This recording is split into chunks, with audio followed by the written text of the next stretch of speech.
সকালবেলা আমরা বেরিয়ে পড়েছিলাম হাওড়া থেকে এনজেপি যাওয়ার উদ্দেশ্যে বন্দে ভারত ট্রেনে চড়ে। এবং আমাদের ট্রেন যখন নর্থ বেঙ্গলে প্রথম ঢুকলো তখন আকাশটা কিছুটা পরিষ্কার এবং ট্রেনের মধ্যে যাত্রী সংখ্যা কিছুটা কম, কারণ মালদা স্টেশন জাস্ট আমরা ক্রস করেছিলাম, যার ফলে মালদাতে অনেকেই সেখানে নেমে গিয়েছিলেন এবং আমাদের ট্রেন পরবর্তী গন্তব্যের জন্য সেখান থেকে চলতে শুরু করে যথাসময়ে।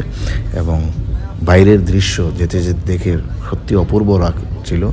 এবং যে শীতের সকালে গ্রাম বাংলা এবং বাংলার যে রূপ সেটা দেখে সত্যিই ভালো লাগছিল।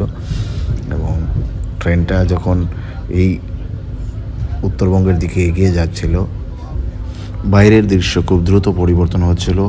হঠাৎ করে সবুজায়ন হয়ে যাচ্ছিল এই শীতের ঋতুতেও এত সুন্দরভাবে, যে প্রকৃতির সৌন্দর্য উত্তরবঙ্গকে আরও মনোমুগ্ধকর করে রেখেছিল, তা একমাত্র চোখে দেখলেই প্রত্যক্ষভাবে সেটা অনুভব করা যায়, বলে বোঝানো অনেকটাই অসম্ভব।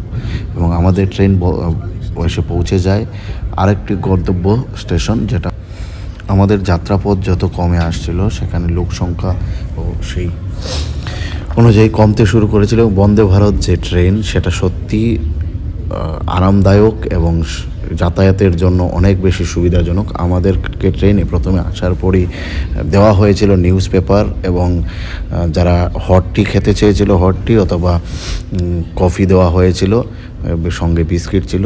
তারপর দেওয়া হয়েছিল আমাদেরকে ব্রেকফাস্ট। এবং যখন আমরা সেখানে পৌঁছাই দুপুরবেলা, তার ঠিক আগে আমাদেরকে লাঞ্চ দেওয়া হয়েছিল। আনুমানিক 11:30 থেকে 12টার মধ্যে সবাইকে লাঞ্চ দিয়ে দেওয়া হয়েছিল। এবং আমি লাঞ্চ সেরে জানলার উইন্ডোর সিটে পাশে এসে বসে বাইরের দৃশ্য দেখতেছিলাম। এবং দেখতে দেখতে আমাদের গন্তব্য এনজেপি আমরা পৌঁছে গিয়েছিলাম।